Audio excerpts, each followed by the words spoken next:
The first time I held that baby, my son stood in the doorway and said, without blinking, "That child isn't mine."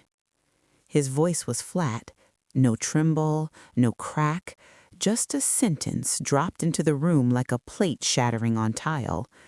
I remember the baby's weight in my arms, warm, surprisingly heavy for something so small, the faint smell of milk and clean cotton, his tiny fingers curled around my index finger as if he already knew the world was slippery and needed holding on to. And there I was, standing between a newborn and the son I raised, feeling something inside me shift like furniture being dragged across a quiet house. That was the moment I knew my family was about to change forever, even though I didn't yet understand how deep the lie went. Before all of this, my life was ordinary in the way that feels like a blessing only after it's gone. I'm a mother of two, widowed young, the kind of woman who learned to make do with less and still keep the house warm. My son, Daniel, was my first. He came into the world loud and stubborn, with a cry that sounded like he was already arguing with life. He grew into a charming man, not perfect, but kind enough, or so I believed. The kind of boy who hugged me quickly like affection embarrassed him, but still called every Sunday. When he married Laura, I thought we were lucky. She wasn't flashy. She didn't try to impress me. The first time she came over, she offered to wash the dishes without being asked and listened more than she talked. She laughed softly, covering her mouth with her hand, and she called me Mrs. Alvarez for almost a year before I finally told her to stop being so formal. They moved into a small rental across town. I helped them hang curtains. I brought over pots of soup. We did the normal things families do when they believe they are building something solid. When Laura told us she was pregnant, Daniel smiled for the photo but looked away afterward. I noticed, mothers always do, but I told myself it was nerves. Men get scared, babies change things, love doesn't always look loud. Laura, on the other hand, glowed in a quiet way. Tired, yes, but hopeful. She would sit on my couch and rub her belly in slow circles, talking to the baby as if he could already understand her plans for him. I watched her carefully, the way women do when they're gauging whether the future will be kind. Then, somewhere between the baby shower and the third trimester, Daniel began pulling away. He stopped coming to Sunday dinners. His calls grew short, clipped. When I asked how Laura was feeling, he would shrug and say, "Fine," as if the word annoyed him. The night Laura went into labor, Daniel didn't call me. I found out from her sister, who asked why I wasn't at the hospital yet. I remember standing in my kitchen, the phone pressed to my ear, the kettle screaming on the stove because I'd forgotten about it. By the time I arrived, the baby was already born. Laura looked exhausted, pale, hair damp with sweat, eyes rimmed red, but when she saw me, she smiled, not the polite smile she used for nurses, a real one. She held the baby toward me with trembling arms. She whispered, "Meet him, meet our son." Daniel was standing near the window, arms crossed, staring at the parking lot below as if there was something urgent happening in the concrete. He didn't come closer. He didn't look at the baby. That should have been my second warning. The third came 2 days later when Daniel packed a bag and left. He came to my house instead of going home, dropped his keys on the table like they burned his hand. "She cheated," he said, pacing my living room. "I don't know with who, I don't care, that child isn't mine." I waited for the rest, an explanation, proof, something solid. None came. Laura called me that night, her voice so small I barely recognized it. "I don't know what's happening," she said. "He won't answer my calls. He won't even look at me." I wanted to believe my son. That instinct runs deep, believing the child you carried, the one you kissed goodnight through fevers and nightmares. But there was something wrong in the way he spoke, too rehearsed, too clean. And Laura, she sounded broken in a way liars usually don't. Over the next few weeks, Daniel filed for separation. He refused to be listed on the birth certificate. He told anyone who asked that Laura had betrayed him and trapped him with another man's child. Laura moved into a small apartment. I helped her when Daniel wouldn't, brought diapers, watched the baby while she showered. We didn't talk much about Daniel. There was a heaviness around his name, like a bruise you don't press. One afternoon, when the baby was about 6 weeks old, Laura asked me if I could help her with some paperwork. "I don't really understand these forms," she said quietly, spreading envelopes across her kitchen table. Her hand shook as she straightened the edges. "They said I need a witness or a family member." I glanced down without really looking. Legal language, tight print, words that make your eyes skim instead of read. Custody, parental rights, signatures. Adoption. My heart slowed. "Laura," I said carefully, "why are there adoption papers here?"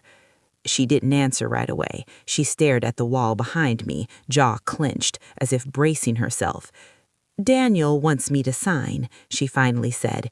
"He says it's the only way he'll stay quiet. He says no one needs to know what really happened." The room felt suddenly smaller. The baby fussed in his bassinet, a thin, desperate sound. "What do you mean, what really happened?" I asked. Laura finally looked at me, and in her eyes I saw fear, not guilt. That was the moment the truth began to surface, and I didn't yet know that the papers in front of me would undo everything I thought I knew about my son. I reached for the documents, this time reading every word, slowly, carefully, and what I saw there would change my family forever. Would you like me to continue to part 2? The lawyer's office smelled like old paper and lemon cleaner, the kind of place where time moved slowly on purpose, where words mattered because once they were written down, they stayed written. I sat across from a woman named Miss Grant, her glasses perched low on her nose as she flipped through the copies I brought. Laura sat beside me, quiet, her hands folded in her lap like she was trying to make herself smaller. Miss Grant didn't rush. She read every page. "These aren't adoption papers," she confirmed, looking up at Laura. "They're designed to protect him, not the child." Laura's shoulders sank as if part of her had known all along and was just now allowing itself to feel the weight of it. "What happens if she signs?" I asked. Miss Grant removed her glasses and set them on the desk. "He walks away clean," she said. "No child support, no legal ties, and with that affidavit, he controls the narrative." Laura's eyes filled again. "And if I don't?" she asked softly. Miss Grant leaned forward. "Then the truth has room to breathe." Those words stayed with me. The truth has room to breathe. I drove Laura home afterward. The baby slept the whole way, his head bobbing gently with each stoplight. I watched Laura in the passenger seat, staring out the window like someone watching a life pass that no longer felt like hers. "I don't want to destroy him," she said suddenly. "I just want peace." I nodded. "So do I said, and I meant it, even though I was beginning to understand that peace sometimes comes only after a storm. Daniel didn't speak to me for weeks after that. No calls, no messages. He blocked Laura completely. Then one afternoon he showed up at my door. No warning, no apology. He looked thinner, tired in a way sleep doesn't fix. His jaw was tight, eyes darting past me into the house as if he expected someone else to be there. "You went to a lawyer," he said. I stepped aside and let him in. We sat at the kitchen table, the same one where he'd done homework as a boy, where he'd once spilled an entire pitcher of juice and cried like the world had ended. I remembered wiping his face with my sleeve, telling him it was just a mess. This was not just a mess. "You had no right," he said. "I had every right," I replied. "You were coercing her." "She cheated," he snapped. "Why is everyone pretending she didn't?" I looked at him for a long moment, really looked. "You know that baby is yours," I said quietly. "This lie won't hold."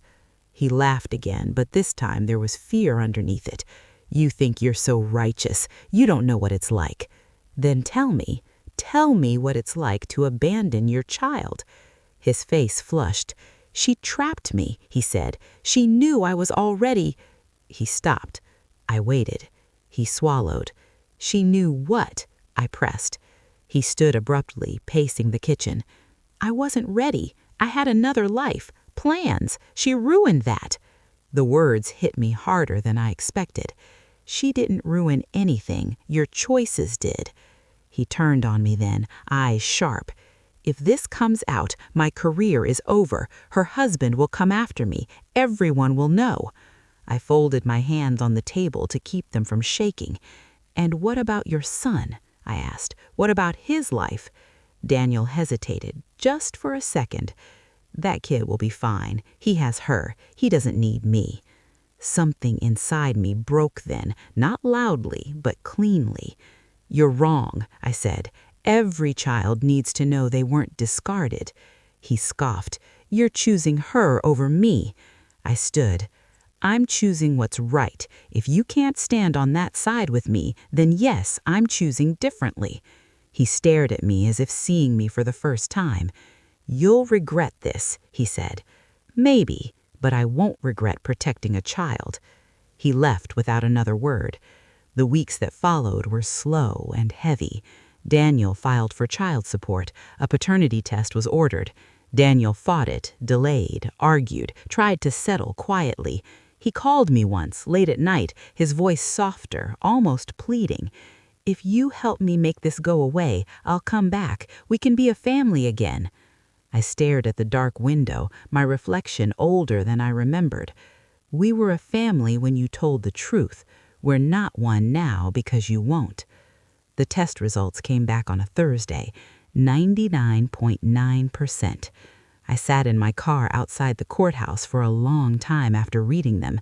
The paper trembled in my hands, not from surprise, but from grief. Grief for the son I thought I raised. Grief for the man he chose to become. When Daniel saw the results, something in him collapsed. He didn't apologize, not really. He said he was overwhelmed, that he made mistakes, that he never meant it to go this far. But the truth had already breathed. The court ordered child support. His affair came out during the proceedings. The married woman's husband found out. Consequences rippled outward, quiet but unavoidable. Laura never gloated. She focused on her son. I moved closer, babysat, learned how to warm bottles again, watched that baby smile for the first time, a gummy grin that felt like hope breaking through concrete. Daniel faded from our lives. Sometimes I wonder if that hurts him. Then I watch my grandson sleeping, safe and loved, and I remind myself, some endings are necessary, and some truths, once read on paper, demand to be lived out loud. The public part of the fallout didn't arrive all at once.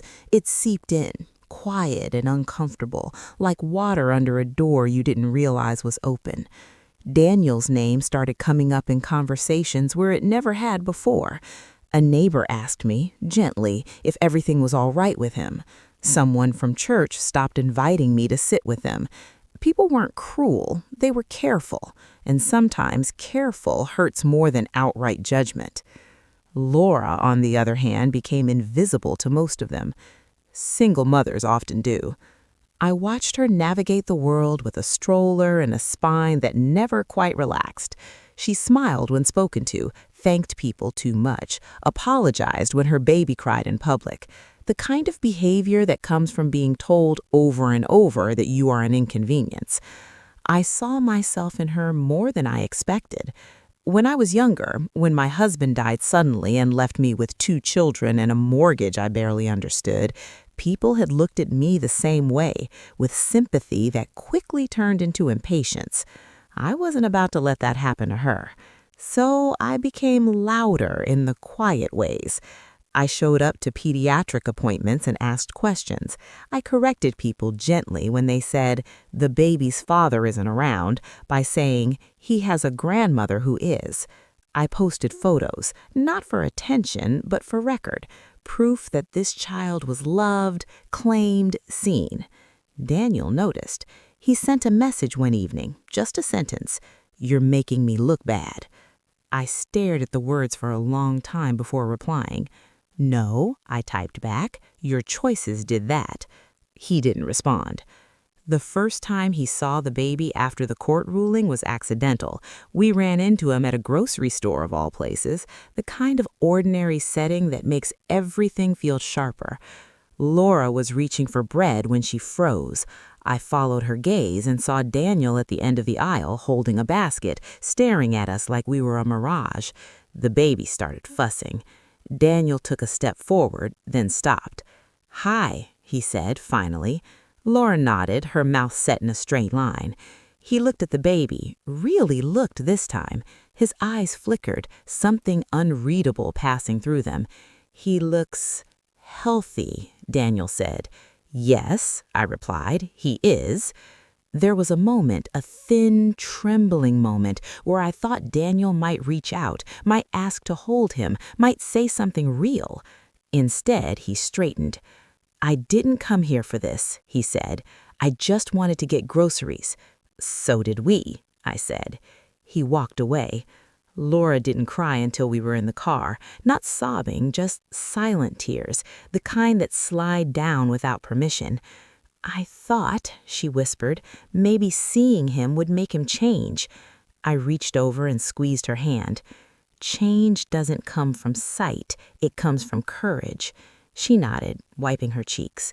That night, after Laura and the baby went home, I sat alone in my living room, the house too quiet. I thought about Daniel as a child, the way he used to bring me dandelions, convinced they were rare flowers, the way he once stood up to a boy twice his size who was teasing his sister. I wondered where that boy went. Weeks passed, months. The baby learned to laugh. The sound surprised me every time, loud, sudden, full of promise. Laura found her footing. She went back to work part-time, learned to ask for help without apologizing. And Daniel unraveled. The married woman ended things when her husband found out. Daniel's workplace restructured, which was a polite way of saying his reputation had made him inconvenient. He moved apartments, changed his number. One evening, he showed up at my door again.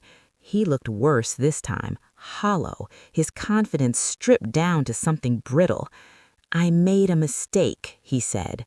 I didn't invite him in. "I know," I replied. "I want to see him, my son." I studied his face, looking for sincerity, not desperation. "Why now?" I asked. He hesitated. "Because everything else is gone," he admitted. There it was. Not remorse, loss. "You don't get to use a child to fill a void," I said gently. "He's not a consolation prize." Daniel's jaw tightened. "You're punishing me," he said. "No," I said. "I'm protecting him." He stared at me, anger and shame wrestling in his eyes. "I'm still his father," he said. "Biologically," I agreed, "but fatherhood is more than DNA. You walked away when it mattered." He left without another word. I closed the door and leaned against it, my knees weak. That was the hardest thing I've ever done, not because I doubted my choice, but because loving someone doesn't disappear just because they disappoint you. Love stays. It just changes shape. Eventually, Laura asked me a question I knew was coming. "Do you think he'll ever be a good father?" she asked one night, rocking the baby as he drifted to sleep. I thought carefully before answering. "I think people can change, but I don't think we should wait for them to become who they should have been." She nodded, tears shining in her eyes. "I don't want my son growing up feeling unwanted," she said. "He won't," I promised, "not on my watch." As I watched her carry her baby to bed, I realized something that surprised me. This story wasn't just about my son's betrayal. It was about choosing who we stand beside when the truth costs us comfort. And I had chosen. There is a quiet kind of strength that settles in after the storm passes. It isn't loud. It doesn't announce itself. It shows up in routines, in the way Laura learned to pack a diaper bag without checking a list, in how the baby slept longer stretches at night, in how my mornings began to revolve around a small boy who greeted the world with wide eyes and no idea what he'd already survived. we didn't talk about Daniel much anymore. Not because the wound had healed, but because we'd stopped reopening it just to prove it was still there. Life kept moving. Laura started smiling again, not the careful, apologetic smile she wore in public, but a real one. She cut her hair shorter, said it made her feel lighter. She stopped explaining herself to strangers. When people asked about the baby's father, she answered calmly, "He isn't involved," and left it at that. I was proud of her in a way that surprised me, not because she endured, but because she chose herself without hardening. Daniel, on the other hand, drifted in and out like a shadow. He sent money when the court required it, never early, never late, just enough to say he complied. He didn't ask for photos, didn't send birthday cards. He stayed on the perimeter where accountability couldn't reach him too sharply. Then, one afternoon, I received an envelope in the mail. No return address.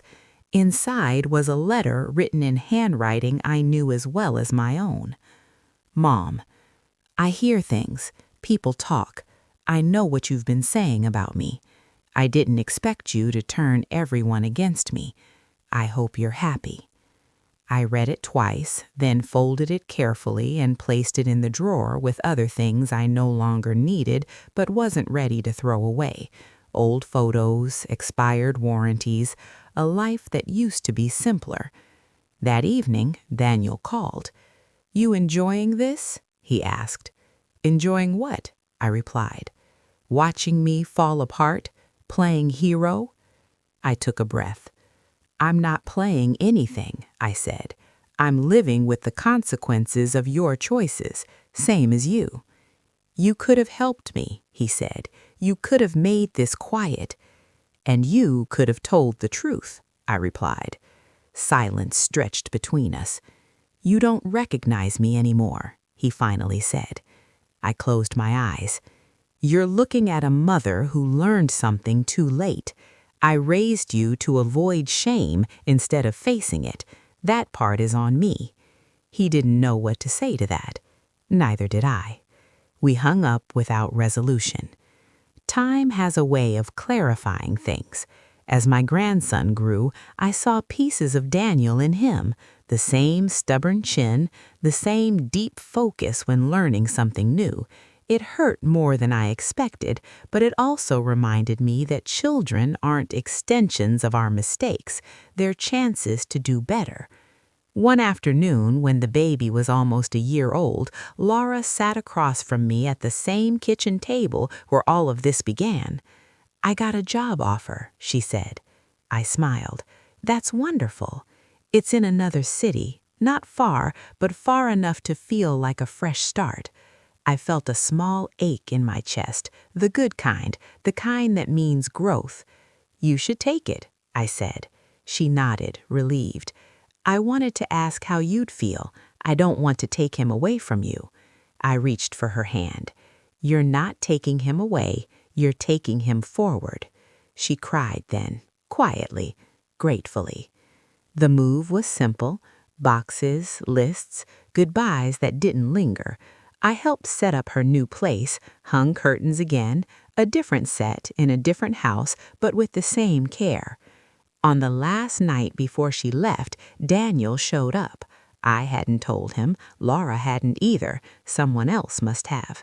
He stood on the porch, eyes fixed on the suitcase by the door. "You're moving," she replied. "Yes." "With my son," he added. "With our son," she corrected gently. "The one you chose not to know." He looked at the child, taller now, curious, reaching for everything. "I want to try," Daniel said. "I want to be involved." Laura didn't respond right away. "I won't stop you from doing better, but I won't pause my life while you decide if you're ready." Daniel turned to me, searching. I held his gaze. "This is the moment, not the next one, this one." He nodded slowly, understanding or pretending to. He didn't stop them from leaving. The car pulled away the next morning, sunlight glinting off the windshield. I waved until I couldn't see them anymore. The house felt empty again, but not broken. Weeks later, Laura sent me a video, my grandson taking his first steps, wobbling toward her laughter. I watched it over and over, tears blurring the screen. Daniel never asked to see it. I don't know what kind of man he'll become from here. I don't know if he'll ever face himself honestly. What I do know is this: truth doesn't just expose lies, it reveals where we choose to stand. I stood with a woman who refused to be erased, with a child who deserved to be claimed, and with myself, finally. The quiet after they left was different from the quiet I'd known before. It wasn't empty, it was settled. I learned quickly that love doesn't disappear just because the house does. It rearranges itself. It shows up in photos sent late at night and phone calls where the baby babbled in the background, in Laura's voice sounding steadier every time we spoke. She thrived in that new city, not in a dramatic way, just steadily. She made friends at work, found a daycare she trusted, learned the rhythm of a life that no longer revolved around defending herself. And my grandson, he grew. He learned my name early, not grandma at first, just a soft, joyful sound that meant me. When Laura put the phone on speaker, he would crawl toward it, slapping the floor with excitement. Daniel stayed distant. At first I thought distance might soften him, that time would do what truth hadn't. I was wrong. One afternoon, nearly a year after Laura moved, Daniel called me in a panic. "She's poisoning him against me," he said. "I can feel it." I closed my eyes. "What makes you say that?" I asked. "He doesn't know me," Daniel said. "He cries when I try to talk to him on video. That's not normal." "He's a toddler," I replied. "Strangers scare him." "I'm not a stranger," Daniel snapped. I chose my words carefully. "You're unfamiliar," I said. "That's different." Silence followed, heavy, uncomfortable. "I want visitation," he said finally. I felt my shoulders tense. "That's something you need to discuss with Laura, not me." "You always push me back to her," he accused. "Because this is between the two of you," I said. "I won't triangulate." He scoffed. "You enjoy being the hero. Everyone praises you for stepping up." "That praise came with grief," I replied. "You just didn't see it." He hung up. A week later, Laura called me, her voice tight. "She filed for visitation," she said, "out of nowhere." I sat down slowly. "Are you okay?" I asked.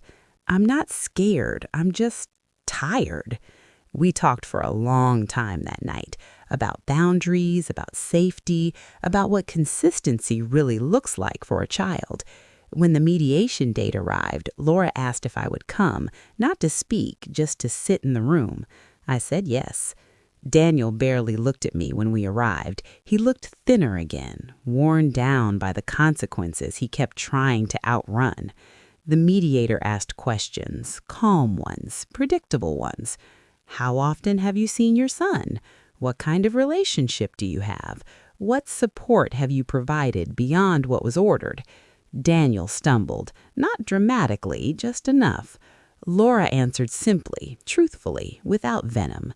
When it was over, the mediator recommended gradual, supervised visits, contingent on consistency. Daniel looked relieved and insulted all at once. Outside the building, he finally spoke to me. "You didn't say anything," he said. "I didn't need you to," I replied. He looked at the ground. "I don't know how this got so out of control," he said. I studied him, really studied him, and saw something I hadn't before. Fear. Not of losing a child, of being seen. You lost control the moment you chose silence over honesty. Everything after that was just momentum. He nodded once. The visits began slowly, short, awkward, carefully structured. Laura handled them with grace I didn't know I possessed at her age. She didn't badmouth Daniel. She didn't interfere. She protected her son's emotional safety without turning it into a battleground. And Daniel tried. He brought toys, learned nap schedules, forgot snacks, remembered them the next time. He wasn't suddenly a good father, but he wasn't nothing either. Watching this unfold was harder than I expected, because hope is heavier than anger. One evening after a visit, Daniel called me, his voice quiet. "He smiled at me today," he said. I let that sit. "That matters," I said. "I wish I hadn't done things the way I did," he admitted. "I know," I replied. It wasn't forgiveness, it wasn't absolution, it was acknowledgement. As the months passed, something shifted in me, too. I stopped replaying the moment Daniel said the baby wasn't his, stopped wondering what I could have done differently years ago. I started living forward. I joined a walking group, took a pottery class, learned that my life didn't end because one chapter cracked open painfully. One afternoon, while cleaning out that old drawer, I found the folded letter Daniel had sent me. "I hope you're happy." I thought about it for a long time. Then I realized something. Happiness wasn't the right word. Peace was. I tore the letter in half and threw it away. That night, Laura sent me a photo, my grandson asleep on Daniel's shoulder during a supervised visit, his mouth open slightly, his hand gripping Daniel's shirt like an anchor. I stared at it, heart aching, not because everything was fixed, but because healing doesn't require perfection. It requires honesty, consistency, and the courage to stay. Sometimes, late at night, when the house is quiet and the world feels far away, I think about that sentence my son said in the doorway. "That child isn't mine." I think about how easily words can cut ties we don't yet understand the weight of. How a single lie, repeated often enough, can start to feel like protection instead of harm. But I also think about the papers on that kitchen table, about how the truth doesn't always arrive with shouting or drama. Sometimes it comes printed in small letters, asking to be signed away quietly. If I hadn't read those pages carefully, if I had trusted my comfort instead of my conscience, that baby's life might have been shaped by silence instead of honesty. This story didn't end perfectly. My son didn't suddenly become the man I hoped he would be. Our relationship didn't magically heal. Some wounds don't close. They scar, and we learn to live around them. But my grandson is growing up knowing he is wanted. Laura is building a life where she doesn't have to shrink to survive. And I learned something about motherhood that took me far too long to understand. Loving your child doesn't mean protecting them from consequences. Sometimes it means standing still while they face them. I didn't lose my son that day. He stepped away on his own. What I gained was clarity and peace and a deeper understanding of what family really means. Family isn't who demands your silence. It's who survives your truth. So I want to ask you, gently, honestly, if you were in my place, if the truth cost you a relationship you loved, would you still choose to read the papers all the way through? Tell me in the comments. I read them more than you know. And if this story touched something in you, if it reminded you that honesty is an act of courage, please consider subscribing. These stories aren't just entertainment. They're reminders that dignity, once claimed, is never truly lost. Thank you for sitting with me.